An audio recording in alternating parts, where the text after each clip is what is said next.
Ce lac indonésien renferme un secret. À des milliers de kilomètres sous la surface de ces eaux paisibles, se trouve la cause d'une des plus grandes catastrophes naturelles qu'ait connue l'humanité. C'est l'un des phénomènes naturels les plus puissants sur Terre.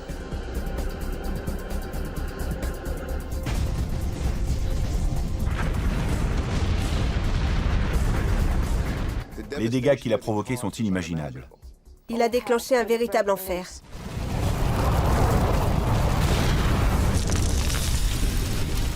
La découverte de ce cataclysme est le fruit du hasard. Des scientifiques travaillant dans des domaines distincts à différentes époques ont repéré une onde de dévastation s'étendant de l'Arctique jusqu'à l'équateur.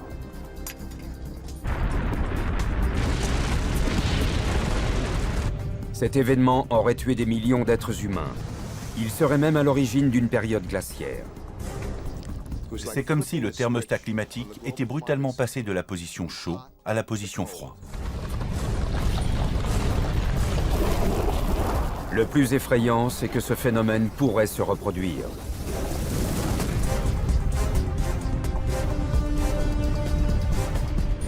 Une éruption du même volcan provoquerait un incendie planétaire, la famine, et tuerait des centaines de millions d'êtres humains.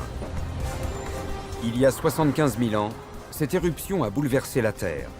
Aujourd'hui, la science peut expliquer pourquoi.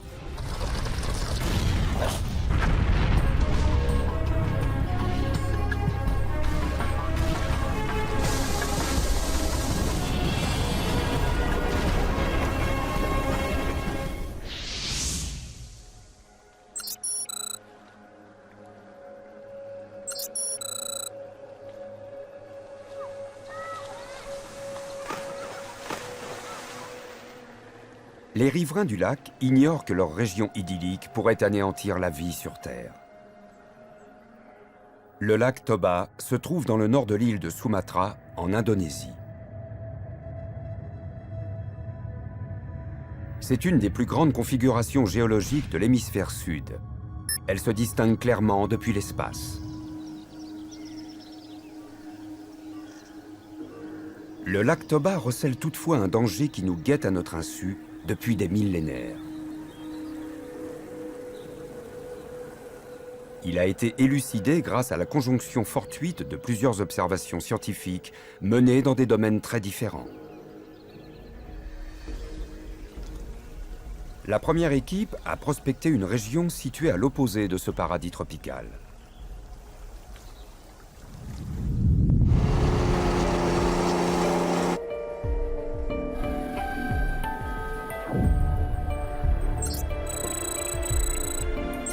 Au début de l'été 1988, des scientifiques sillonnent les immenses étendues blanches du Groenland en quête de l'endroit idéal pour effectuer des prélèvements.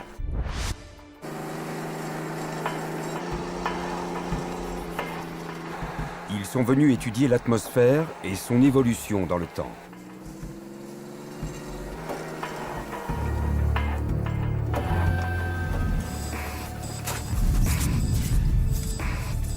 Après un long trajet sur la glace, ils posent leurs outils à 1265 km du pôle Nord.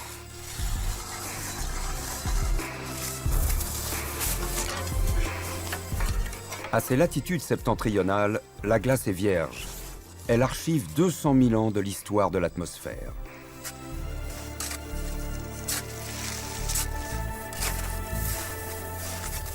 Les particules chimiques contenues dans l'air sont capturées par les flocons de neige quand ils tombent. Au fil des millénaires, la neige s'est entassée pour former l'Inland Sea, une calotte de glace de plus de 2000 mètres d'épaisseur.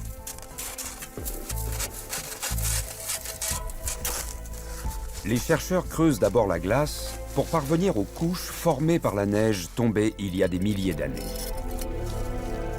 L'analyse des échantillons prélevés permet de connaître la teneur en éléments chimiques de l'atmosphère dans le passé. Plus ils s'enfoncent dans le manteau de glace, plus les scientifiques remontent dans le temps.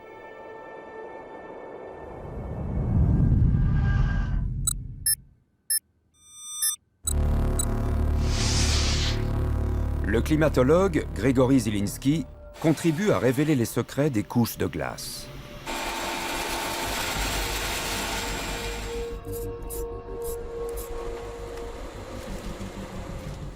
Année après année, les résultats confirment ce que l'on pensait. La teneur en éléments chimiques reste relativement stable durant de longues périodes. Un jour, Zielinski est stupéfait. Un des relevés indique une variation qui défie toute logique.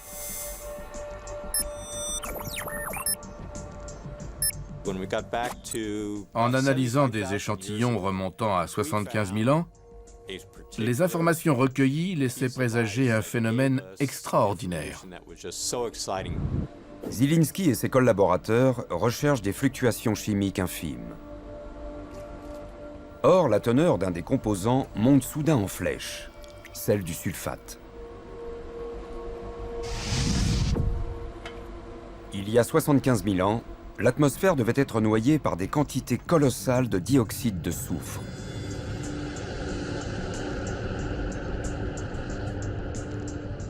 Normalement, l'atmosphère contient 50 microgrammes de dioxyde de soufre par mètre cube d'air. Le taux de sulfate contenu dans les échantillons indique qu'à l'époque, l'air contenait 1900 microgrammes de dioxyde de soufre par mètre cube, soit près de 40 fois plus.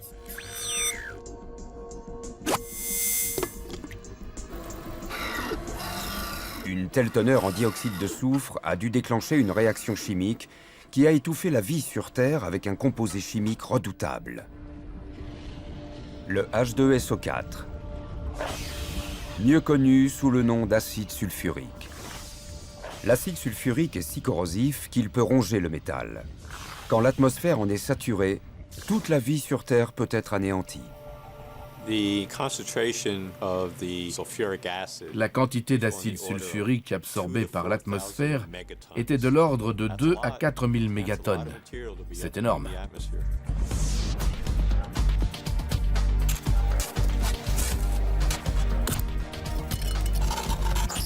La ligne bleue de ce graphique laisse penser qu'un événement d'une ampleur inouïe s'est produit il y a 75 000 ans.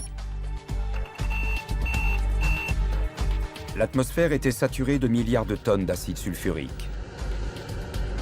La Terre devait être enveloppée d'un épais voile jaune.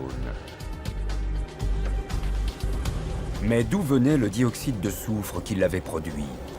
Un phénomène extraordinaire avait dû se produire. Au fur et à mesure que je découvrais les résultats, je me rendais compte qu'il devait s'agir d'un cataclysme.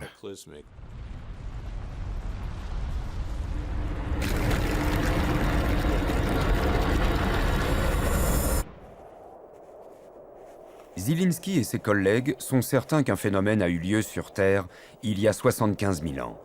Mais lequel? Les recherches effectuées par une autre équipe scientifique à des milliers de kilomètres du Groenland vont confirmer l'existence de cet événement majeur.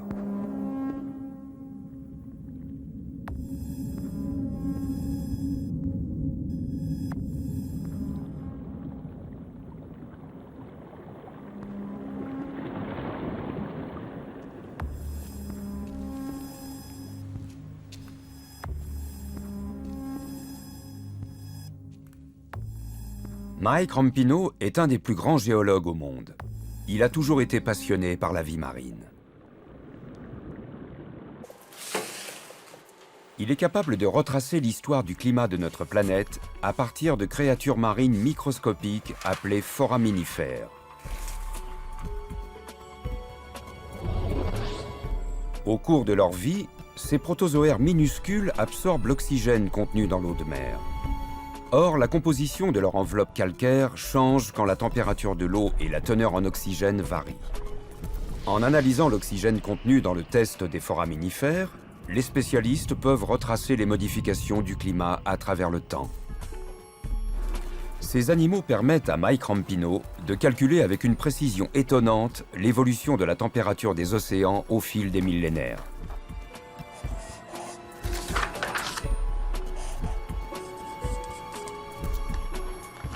Mike Rampino a analysé les données récoltées dans les mers du monde entier. Le nombre d'atomes d'oxygène dans le test des protozoaires est relativement stable sur de longues périodes. Cela signifie que les températures océaniques devaient l'être aussi. Alors qu'il étudie les foraminifères depuis quelques années, le chercheur tombe soudain sur des chiffres stupéfiants. À une époque donnée, les températures océaniques chutent de façon conséquente. Sur le coup, je me suis dit que ce n'était pas normal.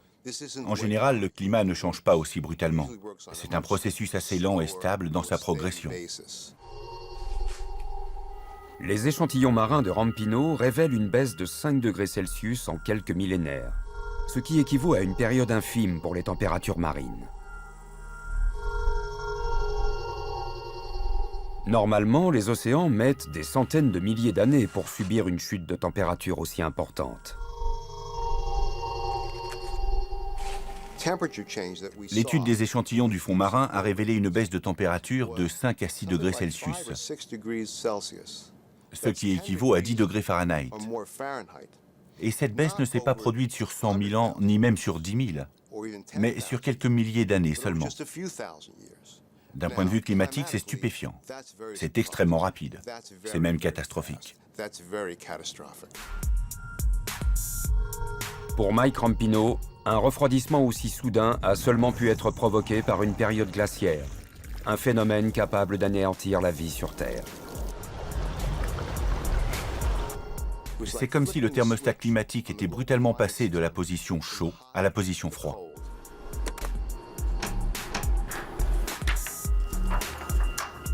Mike Rampino détermine ensuite à quelle période cette chute conséquente de la température a eu lieu.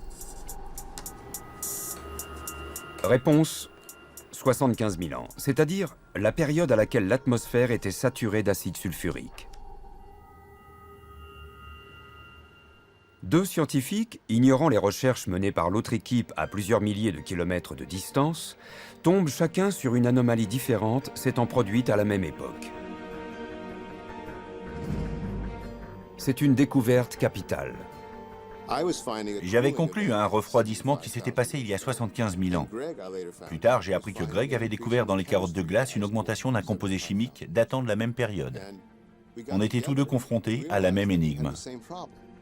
Après avoir analysé un phénomène sous deux angles différents et avoir obtenu le même résultat, on savait que seul quelque chose de phénoménal, une force majeure, avait pu bouleverser le climat mondial.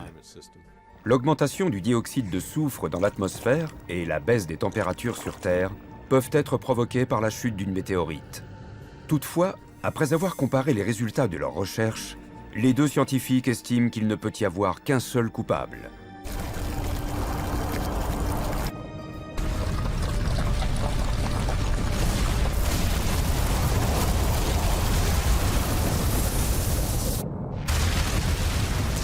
Les volcans. Ils sont capables d'éjecter d'immenses quantités de dioxyde de soufre dans l'atmosphère. Mais les scientifiques butent sur un problème. Les plus grands volcans ne peuvent produire qu'une infime fraction de la quantité de dioxyde de soufre calculée par Gregory Zelinsky. Et aucune éruption connue n'a jamais fait chuter la température des eaux océaniques.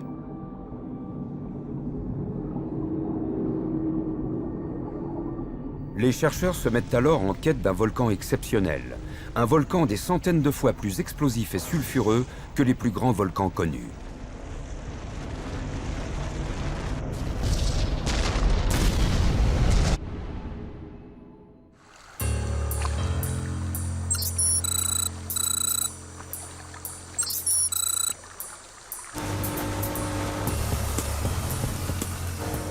Cet homme ignore alors qu'il est sur le point de contribuer à identifier le coupable de cette super éruption. La particularité du lac Toba, c'est qu'il est d'une dimension hors norme.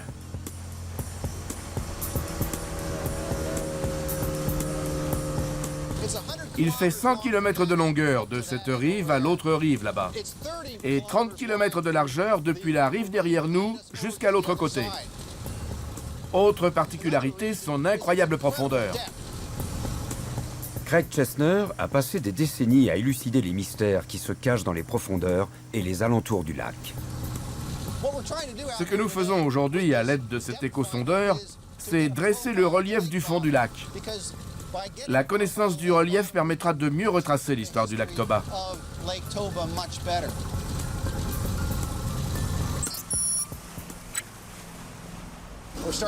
On commence à distinguer des variations dans le relief. Ici, on voit que le fond descend brusquement de 23 mètres.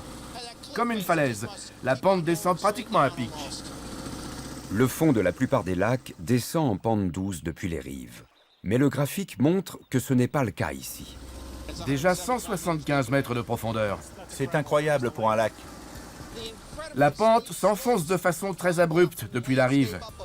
À certains endroits, les montagnes qui bordent le lac s'élèvent à plus de 1000 mètres et leur versant s'enfonce à pic dans le lac. Comme on peut le voir sur ce graphique, le versant plonge presque à la verticale dans les profondeurs de l'eau. Seul un phénomène géologique a pu forger ce relief. La ligne qui descend abruptement sur l'écran montre que le lac Toba n'est pas un lac comme les autres. L'immense cuvette qu'il forme dans la croûte terrestre suggère qu'il est le fruit d'un événement géologique hors norme.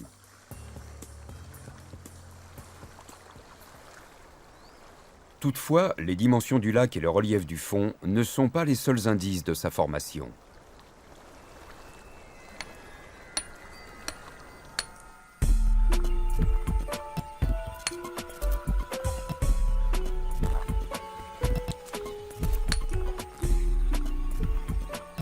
Des recherches menées sur les versants environnants révèlent d'autres éléments.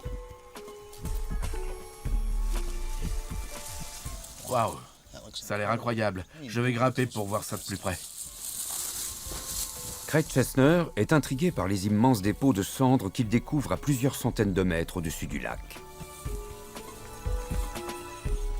Dans cette paroi, il y a de gros morceaux de pierre ponce. Ce fragment contient des cristaux de quartz, de la biotite et surtout des cendres volcaniques. Ils ont la même origine. Un truc énorme a dû se produire ici.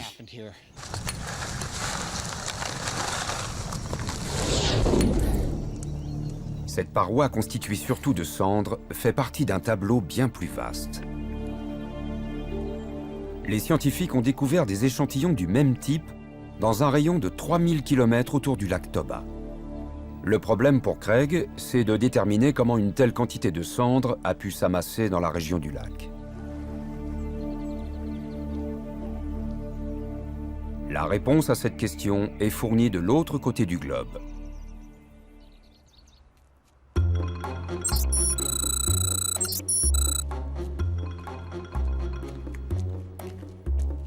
Au cours de l'été 1994, Craig Chesner décide d'envoyer des échantillons de cendres prélevés autour du lac Toba à cet homme, John Westgate. Il est l'un des rares scientifiques à même de résoudre l'énigme qui se pose à Craig Chesner.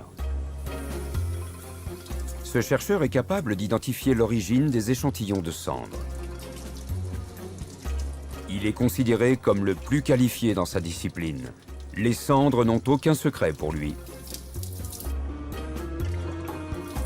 Il suffit de lui confier des cendres volcaniques pour qu'il détermine le volcan qui les a émises, même si elles ont été trouvées à des milliers de kilomètres du volcan. On essaie de découvrir l'origine des cendres, le volcan géniteur. La composition des cendres correspond exactement à la signature ADN. Chaque éruption volcanique est unique. La composition chimique des cendres livre des indices sur le volcan et la date de l'éruption.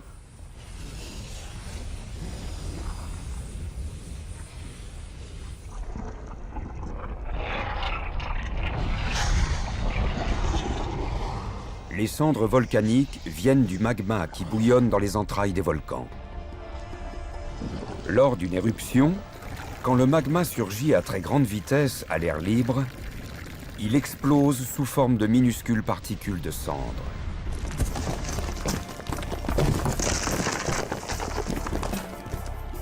La mission de John Westgate consiste à établir un lien entre des échantillons de cendres et le magma craché par un volcan particulier à une époque donnée.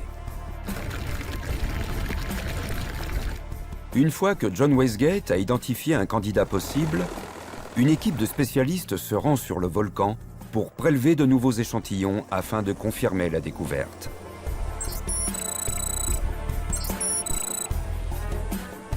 l'échantillonnage de tous les volcans est devenu une opération essentielle de la volcanologie. À Hawaï, où les éruptions sont fréquentes, le prélèvement d'échantillons se fait régulièrement.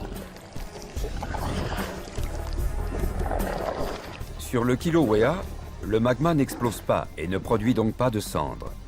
Il s'écoule à la surface sous forme de lave.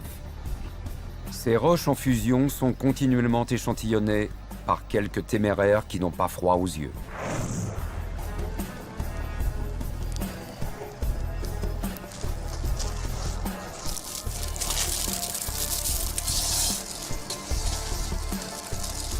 En cendres ou sous forme de lave, le magma renferme une multitude d'informations qui restent accessibles des milliers et même des millions d'années après une éruption.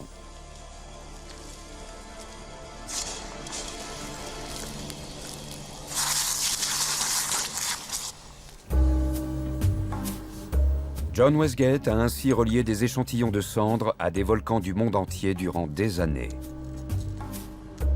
Mais en 1988, 6 ans avant d'entendre parler de Craig Chesner et du lac Toba, il se heurte à un mur.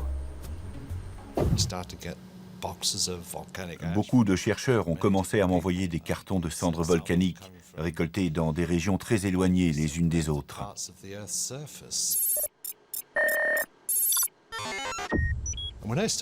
En analysant ces différents échantillons, je me suis rendu compte que leur composition chimique était très similaire. Pour John, c'est un véritable dilemme. Normalement, les cendres retombent à quelques centaines de kilomètres autour du volcan entré en éruption. Comment ces cendres ont-elles pu se répandre sur 6500 kilomètres, depuis l'Arabie Saoudite jusque dans la mer de Chine méridionale? Lors d'une analyse approfondie, John Westgate se rend compte que les divers échantillons ont 2 caractéristiques en commun. Ils sont très riches en silice, un minéral d'une grande dureté.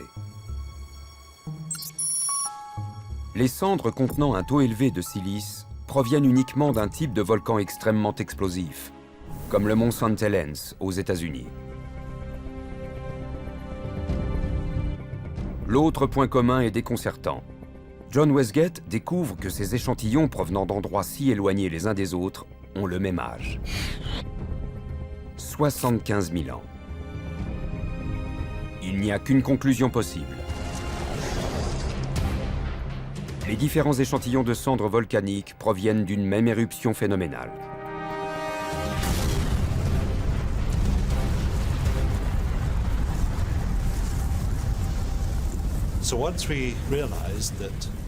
Une fois qu'on a su que ces cendres avaient 75 000 ans, on a pu faire le lien avec les recherches de Greg, qui avait démontré que le taux phénoménal de sulfate dans les carottes de glace du Groenland datait de la même époque.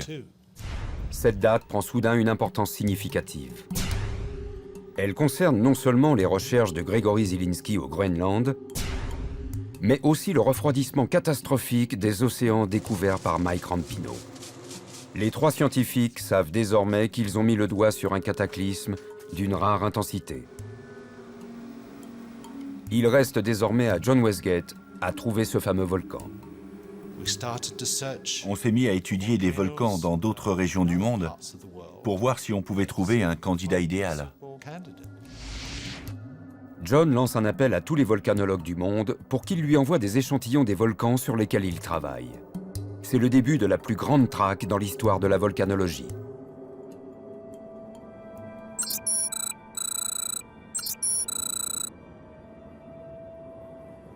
Le Laki est un des premiers volcans à être passé au peigne fin. Il se trouve en Islande, non loin de l'endroit où Gregory Zielinski a prélevé ses carottes de glace.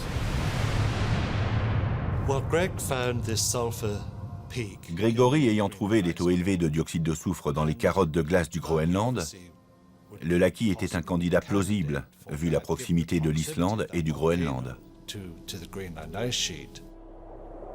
Le Laki est entré en éruption en 1783 et a rejeté d'immenses quantités de dioxyde de soufre dans l'atmosphère. Le dioxyde de soufre trouvé par Zielinski au Groenland provient-il du Laki?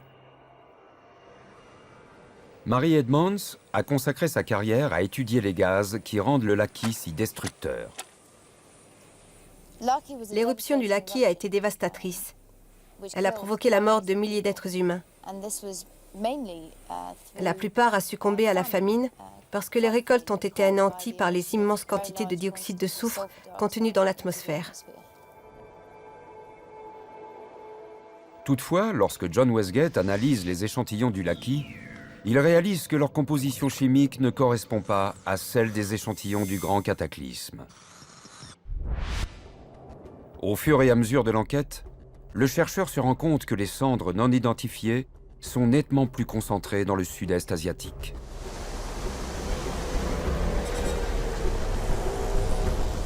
La région compte plus de 70 volcans. Mais l'un d'entre eux est si violent qu'il éclipse tous les autres.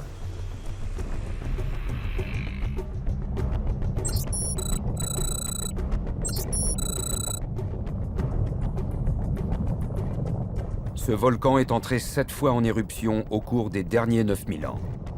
Il est même l'auteur de l'une des éruptions les plus violentes du XXe siècle. 3 raisons nous ont conduits à penser au Pinatubo. Premièrement, il est situé dans la bonne région. Deuxièmement, il est capable de produire des éruptions explosives. Troisièmement, la composition de ses cendres est très similaire. Lors de l'éruption de 1991, le Pinatubo a noyé la région sous 15 millions de tonnes de cendres et de gaz brûlant. Des centaines de personnes sont mortes et des milliers d'autres se sont retrouvées sans abri. John Westgate décide d'analyser les cendres du Pinatubo au microscope. Durant les longues heures de préparation, il a bon espoir de toucher au but. Les cendres du Pinatubo ont pratiquement le même taux de silice que les cendres mystérieuses. Toutefois, en constatant la forme des particules, les espoirs de John s'écroulent.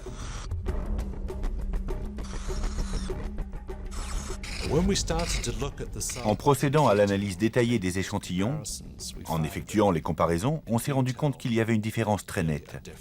Il fallait donc chercher ailleurs.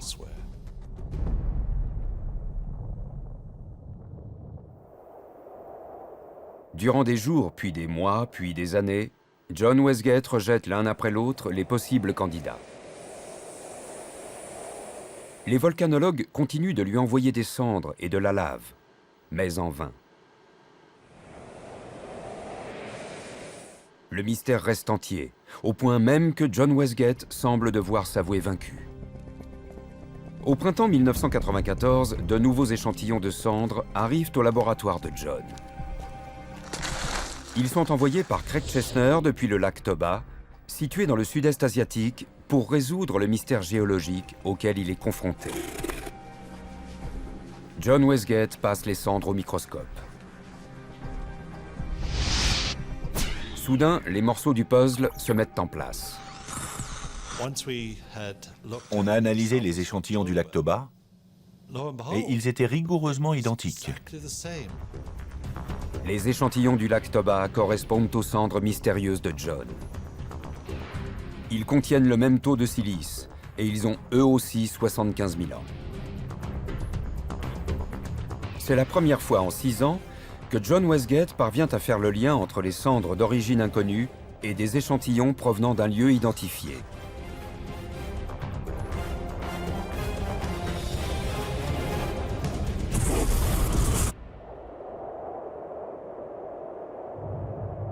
Le lac Toba se trouve justement au milieu de l'aire de dépôt des cendres qui couvre une bonne partie de l'hémisphère sud.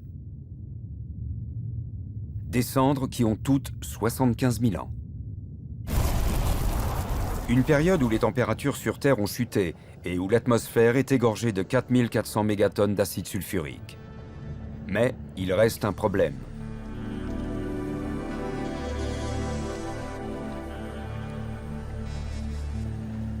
Où est le volcan? Je vais grimper pour ausculter ces roches. En effet, je vois des cristaux de quartz, de la biotite et des cendres. Cette roche a été générée dans une chambre magmatique. Regardez l'ampleur du phénomène.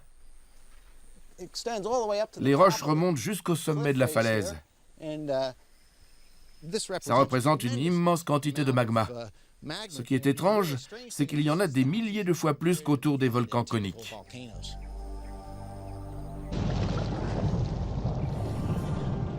Comment toutes ces roches sont-elles arrivées ici?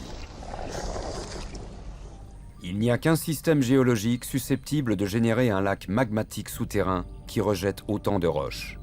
Un supervolcan. L'existence de ces géants a été découverte récemment.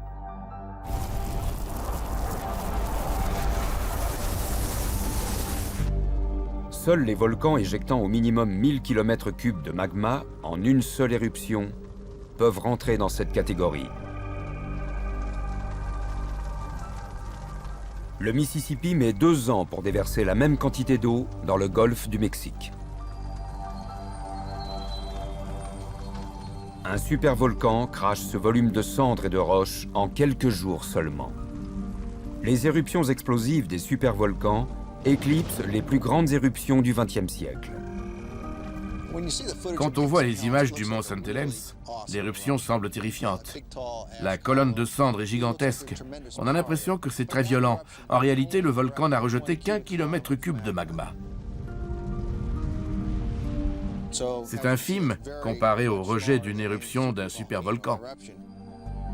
Dans les profondeurs du lac Toba, du magma en fusion s'est frayé un passage entre 2 plaques tectoniques et a fait fondre la croûte terrestre.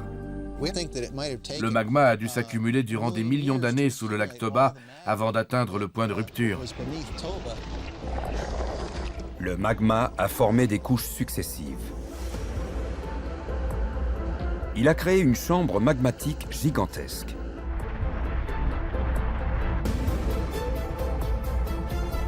Les conditions étaient réunies pour provoquer un cataclysme d'une ampleur inimaginable. J'ai récolté des roches tout autour du lac Toba durant des années. J'ai également étudié des échantillons de cendres provenant de tout le bassin de l'océan Indien. Bien que ces cendres soient similaires aux roches qui cernent le lac Toba, on a du mal à croire qu'elles puissent provenir de cet endroit. Mais quand on considère la taille démesurée du lac, ainsi que sa profondeur et le relief très escarpé sur ses rives, une seule conclusion s'impose. Il y a eu une super éruption ici au lac Toba il y a 75 000 ans. L'éruption a créé cet immense cratère au-dessus duquel on se trouve. Cette île derrière moi est le résultat de l'effondrement d'un bord du cratère durant l'éruption. Aujourd'hui, nous savons que le lac Toba est l'endroit où s'est produite une des éruptions les plus gigantesques de l'histoire de la Terre.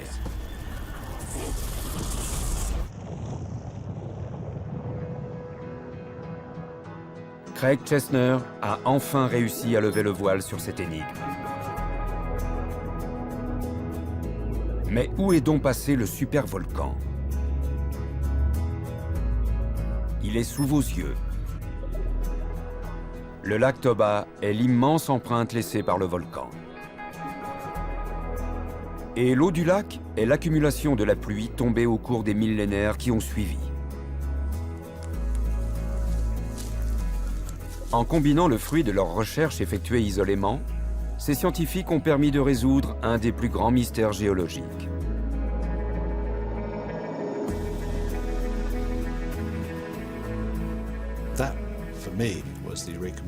À ce moment-là, je me suis dit Eureka.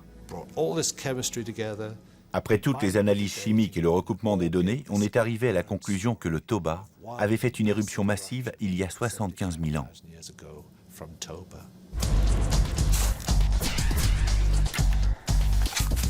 Comment un supervolcan parvient-il à noyer une bonne partie de l'hémisphère sud sous 2800 km3 de cendres, en laissant derrière lui un des plus grands trous jamais creusés dans la croûte terrestre? À l'aide des découvertes réalisées isolément par divers scientifiques sur une période de 15 ans, nous allons remonter le temps et revivre l'éruption volcanique qui s'est produite il y a 75 000 ans.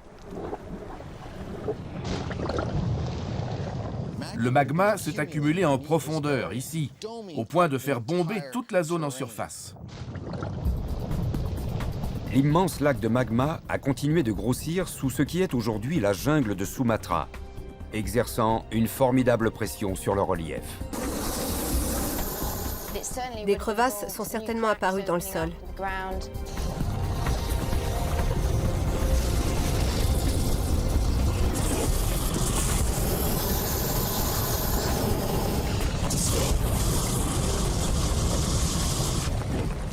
Le plafond de la chambre magmatique a commencé à s'effondrer et a fini par s'enfoncer dans la chambre magmatique. Le magma riche en silice s'est échappé sur les bords de cet immense plafond rocheux.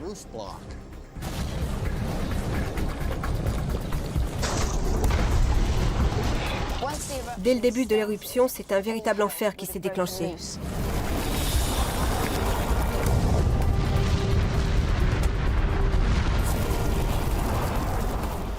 Le magma a jailli vers la surface où il a explosé et généré un immense nuage de cendres et des flux pyroclastiques. Les flux pyroclastiques sont des avalanches dévastatrices de gaz, de cendres et de roches. Ils anéantissent absolument tout sur leur passage.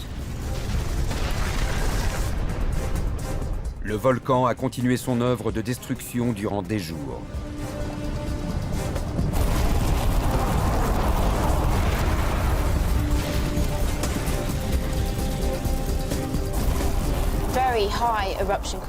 Les colonnes éruptives devaient s'élever à des dizaines de kilomètres dans l'atmosphère. Ces panaches ont dispersé des milliards de tonnes de cendres à travers le globe. Des cendres dont John a analysé des échantillons 75 000 ans plus tard.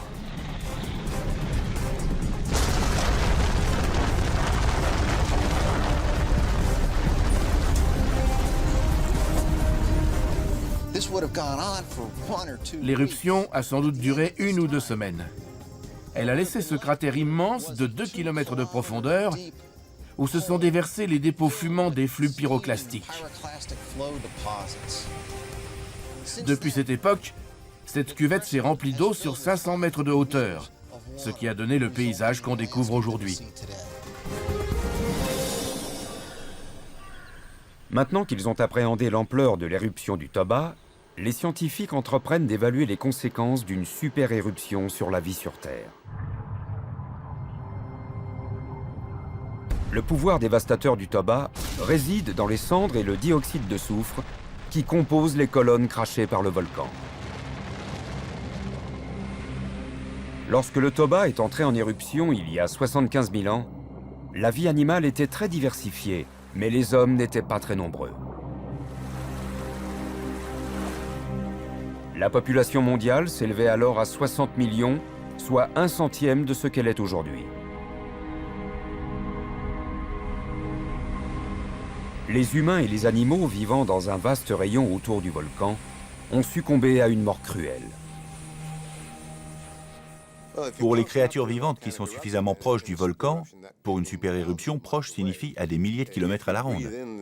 Si elles respirent ces cendres, elles avalent en fait de minuscules éclats de verre. Dans les poumons, ces éclats de verre déchirent les vaisseaux sanguins. De plus, les cendres se mélangent à l'humidité présente dans les poumons et forment une sorte de ciment qui conduit à l'asphyxie. Le dioxyde de soufre, un des principaux composants des panaches volcaniques, a un effet dévastateur sur la vie parce qu'il bouleverse le climat dans le monde entier. Le dioxyde de soufre peut monter à de très hautes altitudes.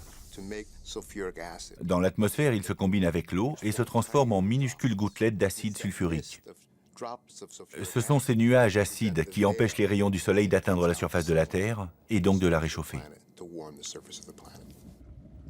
Ce phénomène confère au dioxyde de soufre la faculté de faire chuter brutalement les températures sur Terre, entraînant la famine et la mort dans le monde entier.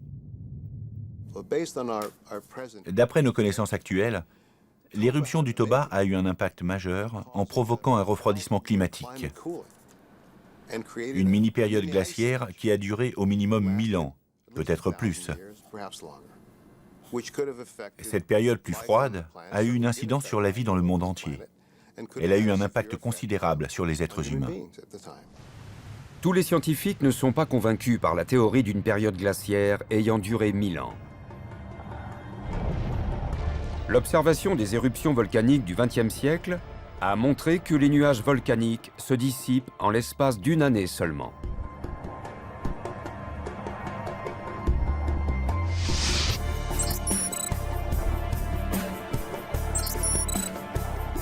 Le phénomène semble suffisamment préoccupant pour attirer l'attention de la NASA. Ces chercheurs ont créé une modélisation numérique pour découvrir comment une super-éruption pourrait déclencher une période glaciaire pouvant durer un millénaire. Nos simulations montrent qu'après une super-éruption, la planète se refroidit. Et ce refroidissement est plus conséquent parce qu'il n'y a pas que les rejets volcaniques qui entrent en compte. La modélisation a permis à Drushingle d'identifier un ingrédient totalement inoffensif, mais qui peut transformer une éruption en période glaciaire. L'éruption du Toba a très bien pu provoquer une période glaciaire parce que la simulation a montré une augmentation des surfaces enneigées. Plus la surface de la planète est blanche, plus elle réfléchit les rayons du soleil. Même lorsque les nuages volcaniques disparaissent, les immenses surfaces blanches sur Terre prolongent le refroidissement. Le moindre rayon de soleil qui parvenait à franchir le rideau de nuages volcaniques était réfléchi par la neige. C'est ce phénomène qui a aggravé la chute des températures sur Terre. Grâce aux données fournies par la NASA, nous pouvons remonter jusqu'à il y a 75 000 ans pour montrer comment la super-éruption du Toba a pu anéantir la vie en provoquant un hiver volcanique.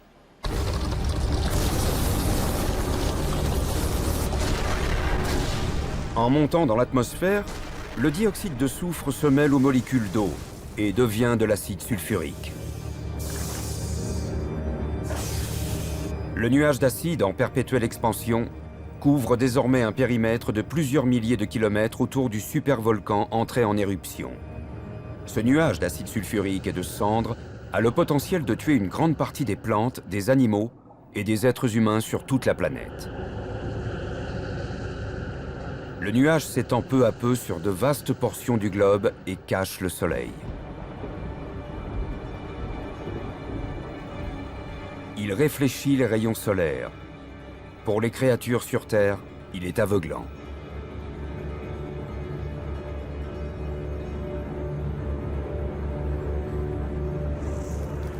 La végétation se flétrit et meurt. La chaîne alimentaire est brisée. Les animaux et les hommes finissent par mourir de la famine. Alors que les températures continuent de chuter, la neige et la glace envahissent de plus en plus les continents, ce qui augmente encore la réflexion des rayons du soleil.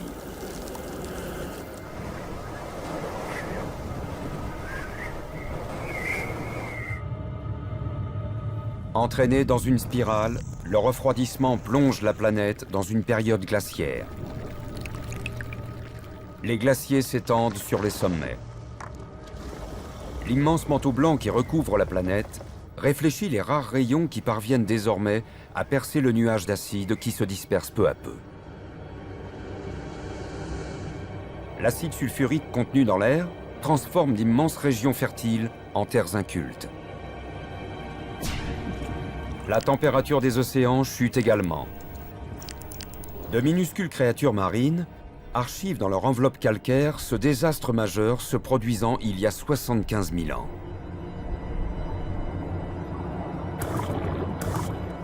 La neige continue de tomber.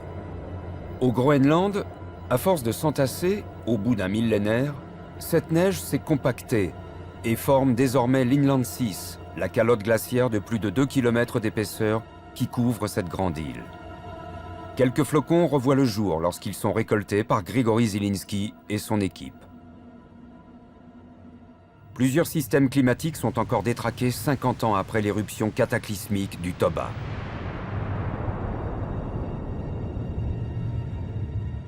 Selon certains spécialistes, cette catastrophe naturelle aurait anéanti 60% des êtres humains.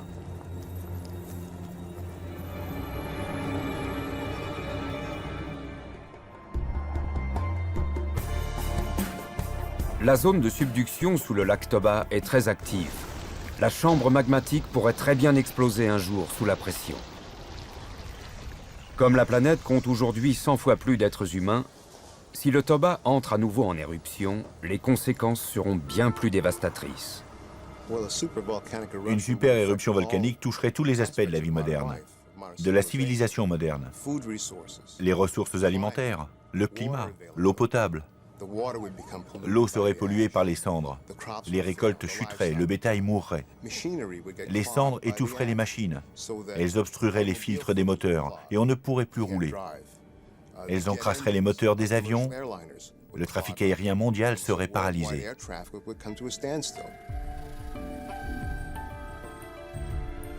Maintenant que les scientifiques savent à quel point un supervolcan peut affecter la vie sur Terre, ils sont engagés dans une course contre la montre pour découvrir le cycle de ce phénomène et prédire la prochaine super-éruption. Si un supervolcan se réveille, personne ne sera à l'abri. Combien d'êtres humains survivront à un tel cataclysme ?